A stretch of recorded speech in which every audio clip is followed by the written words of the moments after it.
Hey guys, it's me, Vinny. I'm back with another video, and I'm sure everyone has seen the Instagram post by Carr.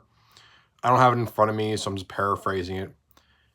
He gave a goodbye to the Raiders fans. So the speculation is correct. This is it for him as a member of the Raiders. After 9 years as their primary starter, the Derek Carr era for the Las Vegas Raiders, then Oakland Raiders, has officially come to a close. Derek Carr, statistically, I don't think, obviously he's not the best quarterback in Raiders history. No, obviously not. LaMonica, I would say, was better. Gannon, I would even say, was better. And obviously Stable was better. And some could argue Plunkett. I wouldn't go that. I don't know if I'd go that far. But, Plunkett has a real Hall of Fame case. But Derek Carr, I'll say this about him. He's always had a lot of criticisms. But there's one thing I'll always say about Derek Carr that a lot of people don't talk about. He is what you'd always want to have as a leader. This man has been the heart and soul of this team since he was drafted in 2014. Was he the best player on his team? No, he was not. Some instances he was. 2016 hit an MVP caliber season. He never recouped that ever again, ever since that leg injury. But he was still a very reliable starter over the years, a little turnover prone, but still a very consistent starter for them. And for a franchise that since the 2003 season has made the playoffs only 2 times and has only had 2 winning seasons, only 2 winning seasons for the last 20 years, it's unfathomable to think that they've had a consistent quarterback during that time. Because we think about teams that have been not good of the last decade. Like think of the New York Jets, they come to mind. The Miami Dolphins, they've been very average for a while. They didn't really have a quarterback for many years. The Buffalo Bills, until they had Josh Allen, they didn't have anyone. You think of teams like that, or even the Redskins / Commanders, the Bears, they didn't have a really clear answer at quarterback for many years, even with a few years of Jay Cutler. Many teams swing and miss at quarterback, whether it's free agency or the draft. But the Raiders, in spite of them being a very definitely the bottom half as an organization in the NFL, and I'm not trying to sugarcoat things for Raiders fans. You all know that they're not a well-run organization. The one positive that you could say about them consistently is that they were stable at the quarterback position, which is rare. Like I said, like the Dolphins, like the Jets, like these teams that have been mediocre to bad for the last 20 years usually fail at that. But, Carr brought stability to a franchise that has been anything but stable the last years. I mean, their location wasn't stable because there was question about whether or not they'd leave Oakland, whether it be San Antonio or whatnot, and they ended up going to Las Vegas. He brought a sense of calmness to the community, whether that was Oakland or Las Vegas. He brought excitement. He brought that clutch mentality. He's all-time for the Raiders in game-winning drives. And, he did that with constant revolving doors at the head coaching position, whether that's Dennis Allen, whether that's John Gruden, whether that's Jack Del Rio, Rich Bisaccia, Josh McDaniels. Also instability at the city that they were in. Question about Mark Davis. A lot of controversies with John Gruden and Henry Ruggs and draft busts that came and went through that door, and just god-awful defenses that wear the Raiders silver and black. Like the Raiders during Derek Carr's time as starting quarterback had an average of 26th in the league in those 9 years. 26th. By comparison, other quarterbacks that were starters or potential Hall of Famers that have been like Matthew Stafford. He was like, 19th or 20th? Drew Brees, around the same. Matt Ryan is the one that's closest to Derek Carr, but even him was like 22nd. Because at least a couple times with Ryan, he had 1 or 2 years where it was the top half of the league or top 5, top 10. Carr's defenses were always at best 16th in the league, but often they were in the 30s, not even the late 20s, the 30s. His defenses that the Raiders had were atrocious.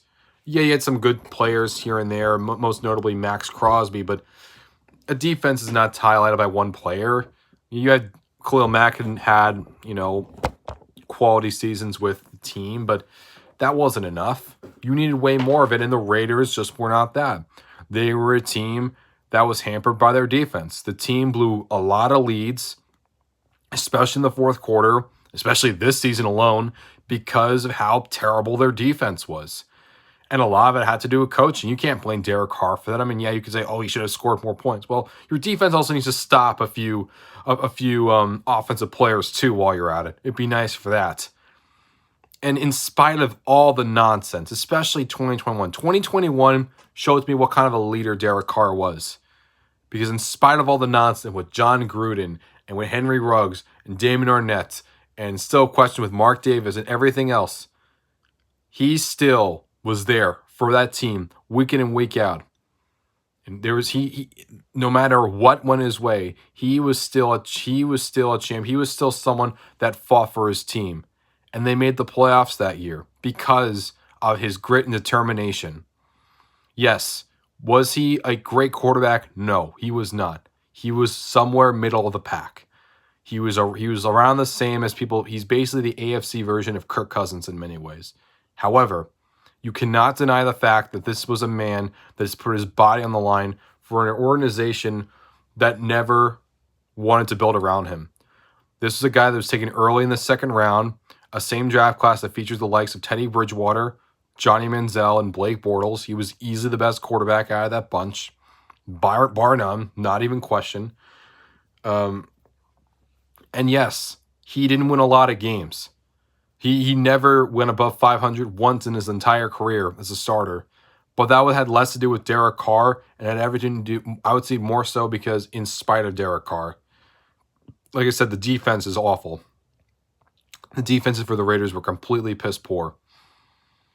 The teams were also in a spot where you had the Broncos and the Chiefs dominate their divisions week in and week out. The Chiefs have won their division the last 8 years in a row now, 2016 and 2022. And then before that, you had the Broncos win a couple division titles. So they never finished with a division title. And the two times they did make the playoffs, that was 2016, where they missed out on the division title because of Carr's injury. And then 2021, where they made the playoffs because of a last-second win against the Chargers, and they finished with a 5 seed, and they lost against the Bengals. And, this year, I thought the Raiders were going to make the playoffs. I thought Derek Carr would be a dark horse MVP pick, but I was completely wrong about that. The Raiders were really bad to start the season. Josh Jacobs, fortunately, did play very well throughout. In my opinion, he was the best running back this whole season. And they did win a few games down the stretch, but that was not enough to get it done. They still missed the playoffs yet again for the Raiders. They weren't the worst team in that division. Thank you, Denver. But it is a very, very sad way to end. Getting benched for Jarrett Stidham, the Josh McDaniels experiment. That guy does not deserve to be a head coach. I don't care what anyone says. They set up Derek Carr. They made him sign the contract that would make him, fine and out. And now what are the Raiders going to do? They're going to lose the one thing that made them consistent year in and year out, and that was consistent quarterback play. Like I said, say what you will about Derek Carr, but he brought consistency and stability. And now you have a team that is Devontae Adams, who doesn't want to be there, a defense that isn't good. The best part about your team, honestly, is Daniel Carlson, their kicker, because he's as automatic as they come. And now, what do you have? They're going to try to bring in Tom Brady? Do you think Tom Brady's going to want to play with a team that has a defense this bad? Aaron Rodgers. Yeah, Aaron Rodgers could get Devontae Adams back, but would he want to be with a team with a defense like this? They didn't try to trade for Lamar Jackson. Okay, you can trade for him. Do you think he's going to like it when the defense isn't good? Or even Mac Jones, if they try to trade him with the Patriots. Do you think, yeah, I think that might be the best situation, but do you think that'd be a good situation for Jones too? Regardless of how you say it, the Raiders are not a team I see with a very positive future. And I think a lot of it has to do with, Carr being on there. And Do I think it was the right choice to move on from Carr? In a way, I do, because you're spending a lot of money for a guy who is he's a good quarterback, not a great quarterback. And, you know, you at this point, if you're not going to go anywhere, you might as well just rebuild. And I think that's probably the best situation for the Raiders right now. Because if you're not going to keep Derek Carr, like I think if they want to go after Tom Brady or Aaron Rodgers or not, they're foolish, because this is not a team that's willing to compete even in their division, let alone the Super Bowl. So best of luck to Derek Carr. I wish it ended better for him and the Raiders, but I'll say this. The Raiders may have had 100 problems, but not one of them could I say was Derek Carr. He was truly what you would want as a franchise quarterback. And I wish him the best wherever he goes, whether it's free agency or trade.